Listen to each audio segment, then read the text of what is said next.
Oke, kita lanjut kembali perbincangan di Apa Kabar Indonesia Pagi. Saya langsung ke Pak Ziad. Pak Ziad, satu dari perspektif agama soal perundungan dan kemudian ketika ada fatwa haram ya di Aceh ya, mengenai perundungan ini. Apakah dengan menggunakan fatwa itu setidaknya seefektif apa ya menggunakan fatwa haram itu? Ya. Kalau terkait ada fatwa bahwa perundungan itu masuk dalam kategori perbuatan yang haramkan, itu lebih kepada moral force, kekuatan moral untuk seruan kepada masyarakat. Dan itu tidak hanya menjadi perhatian daripada siswa, tetapi juga menjadi orang tua. Tadi menarik apa yang disampaikan oleh Pak Indra tadi, bahwa tripusat pendidikan kita itu kan dikenal dengan pendidikan keluarga, sekolah, dan masyarakat lah. Sekarang inilah yang kehilangan konteks ini. Makanya dalam konteks agama, pendidikan keluarga itu adalah menjadi fondamen yang utama gitu. Lah inilah yang kemudian masyarakat kita tidak memiliki peran sentral di sini tentang pendidikan keluarga. Kemudian mereka, para orang tua ini seakan-akan ketika menyerahkan anaknya ke sekolah, udah selesai dari tanggung jawab dia. Dalam pandangan agama, tanggung jawab pendidikan anak itu semuanya tetap pada orang tua. Tetapi keterbatasan kemampuan orang tua sebagiannya didelegasikanlah kepada sekolah. Lah, disinilah saya kira menjadi penting sinergi antar tiga pusat pendidikan ini. Menarik apa yang disampaikan oleh pakar pendidikan yaitu Abdullah Nasih Ulwan di dalam tarbiyah auladnya. Beliau menjelaskan itu ada 7 poin penting. Tapi tidak semua, tapi poin pentingnya adalah menempatkan yang pertama adalah pendidikan tentang keimanan, pendidikan keagama. Konteks ini berarti kan kemampuan rasa ini, afeksi anak ini dibangun dalam konteks hal ini sehingga ketika di sekolah dia melihat, oh orang lain itu adalah bagian dari saya bagian dari mereka. Ya, Pak, ya? Dan ini adalah harus dibiasakan sejak dini sehingga anak mengetahui ketika di sekolah yang muncul adalah kasih sayang antar mereka, tidak sebaliknya gitulah. Tetapi kan mesti harus dilihat fakta sekarang ini dengan peralatan teknologi yang canggih yang menjadi kebiasaan anak-anak kita, maka berarti kan harus ada mindset perubahan pola asuh, pola pendidikan dalam keluarga. Ya. Lah, inilah saya kira negara harus hadir tidak hanya untuk menyiapkan pendidikan sekolah, tapi juga pendidikan para orang tua. Kan tidak semuanya mengerti. Berhak nggak kita sebagai orang tua meminta pada negara, tolong kami dikasih tahu, diedukasi pendidikan yang baik untuk anak itu seperti apa? Bukan berhak, wajib. Wajib ya? Wajib. Salurannya kemana, Mbak? Wadah itu ada nggak menurut Anda sekarang? Sekarang itu justru semuanya tadi saya katakan program pemerintah itu lulusannya persekolahan semua. Kita harus bicara ke wakil-wakil kita di DPR untuk bagaimana orang tua ini perlu dipandu, perlu dibimbing untuk mendidik anaknya sendiri, mulai dari dalam janin. Jadi ini masalah-masalah yang nggak bisa diselesaikan dengan gonta-ganti kurikulum. Kan pemerintah begitu. Sekarang mau punya program makan gratis pula, ini nggak selesai nih. Gitu. Tapi justru bagaimana orang tua kita di-empower, kan? Dibantu untuk betul-betul, karena itu adalah pendidikan yang pertama dan utama. Jadi bukan lagi berhak, tapi justru wajib. Karena ada kajiannya juga yang menunjukkan kalau masyarakat Indonesia itu komplasen terhadap pendidikan, menganggap semua baik-baik saja. Karena juga pemerintah juga menganggapnya baik-baik saja. Nah itu yang harus kita doakan. Ya, sampai di sana. Artinya ada kewajiban. Sebelum ke Ustadz Benny, saya ke Pak Ziad lagi, tadi terpotong. Kalau memang tadi Pak Ziad menyampaikan bahwa memang pemahaman dari orang tua, tapi realitanya gini kan Pak, kita tahu idealnya. Betul. Orang tua harus memberikan pendidikan yang kepada anak, agama, dan lain sebagainya.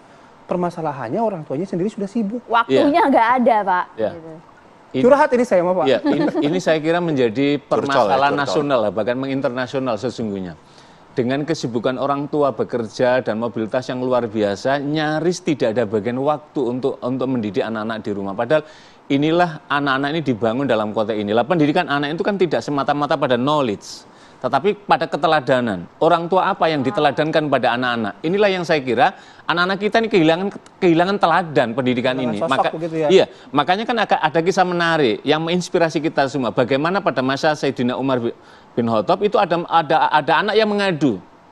Ya Amir, saya tidak mendapatkan orang tua saya begini bla bla bla. Maka kemudian ayahnya dipanggil karena anaknya nakal, orang tuanya lapor kepada Amirul Mukminin. Kemudian ditanya, "Benarkah Anda melakukan?" "Iya." Apa kemudian jawabannya? ibuku tidak memberikan ayahku tidak memberikan ibu yang baik untukku. Jadi pendidikan itu sesungguhnya tidak ketika anak sudah mulai bisa melakukan sesuatu, tapi sejak dini bahkan dalam usia kandungan itu sudah ada proses pendidikan, yaitu melalui psikis dari hubungan orang tua dengan anak. Karena itulah pendidikan keluarga dalam konteks Islam adalah bagaimana melakukan pembiasan nilai-nilai agama, keimanan yang baik, sehingga anak akan membekas di dalam afeksinya dan ini akan membentuk perilakunya. Oke, baik. Pembiasaan.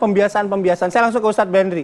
Ustadz, soal pembiasaan gitu. Nah, itu kan yang harus dibiasakan oleh si orang tuanya yang menanamkan nilai, value, dan lain sebagainya. Nah, dari kasus perundungan ini apa ya gapnya kalau menurut Ustadz Bendri? Pemahamannya sudah ada, teorinya sudah ada gitu. Tapi kok kasusnya masih bisa kita temukan gitu? Silakan Ustadz. Iya. Baik ya, pertama saya ingin menyambung bahwa ini bukan urusan yang dianggap remeh selagi kita tidak punya kebijakan yang terkait dengan bagaimana pendidikan di dalam keluarga. Maksudnya gini, kalau tadi kita bahas bahwa isu tentang keluarga ini kan isu yang hampir setiap tahun meningkat, bukan hanya isu bullying ya, isu tentang ketidakperawanan anak perempuan, isu tentang bagaimana tentang narkoba, pornografi, itu kan semua bermula dari keluarga. Sayangnya negeri ini udah berapa tahun berdiri, sekitar kita hampir 79 tahun merdeka, tidak ada kementerian keluarga gitu. Kan kita selalu kementerian pendidikan karena pendidikan penting, kementerian ekonomi karena ekonomi penting, kementerian politik penting. Tapi aku tanya keluarga penting nggak? Penting, tapi nggak ada kementerian keluarga gitu. Dan ini yang membuat akhirnya keluarga yang tadi sebutkan, saya membantah dulu tentang kan sibuk, bapak sibuk itu tidak menghilangkan tanggung jawab. Sibuk itu tetap dihisap gitu. Karena Nabi sendiri katakan warrajulu ra'in fi ahlihi wa huwa mas'ulun an ra'iyati. Laki-laki, ini saya ngomongnya justru kepada para ayah. Karena ayat Quran yang mengingatkan tentang keluarga itu nyapanya ayah, ya ayyuhalladzina amanu ku anfusakum wa ahlikum naro. Hai orang beriman, jaga dirimu dan keluargamu dari api neraka. Maka sesibuk-sibuknya Ibrahim, beliau tetap menjalankan tugasnya sebagai ayah. Buktinya apa? Satu, menetapkan visi dan misi. Beliau bilang apa dalam doanya dalam surat Ibrahim 35, 36, 37? Robbi ja'al hadzal balada amina. Jelaskan tuh sampai Robbana ini askantu min dzurriyyati biwadin ghairin. Itu kan visi misi seorang ayah. Sekarang ayah-ayah kalau ditanya, ya mau dibawa kemana keluarga kita? Tahu gelap gitu, mengalir bagai air. Jadi pondasi pertama, isu pertama nih fatherless menurut saya. Fatherless ini ayah yang tidak terlibat, membuat ibu bingung mendidik anak, diomelin mulu ibunya, padahal dihisap di akhirat bapaknya. Nah, bapak ini yang harus turun tangan dulu, mengembalikan fungsi ayah. Satu, ayah itu menjaga anak untuk memiliki kontrol diri.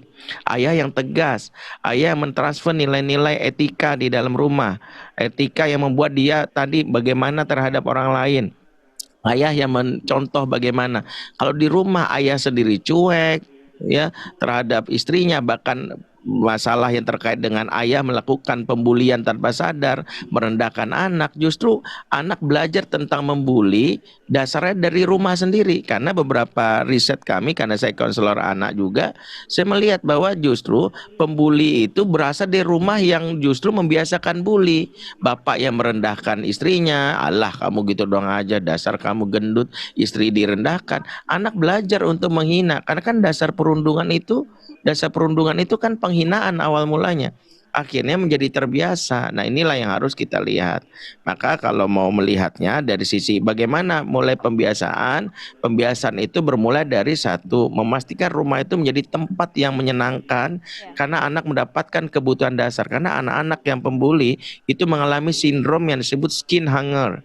Skin hunger itu jarang dipeluk, jarang mendapatkan kehangatan karena rumah yang bak shelter, bak terminal.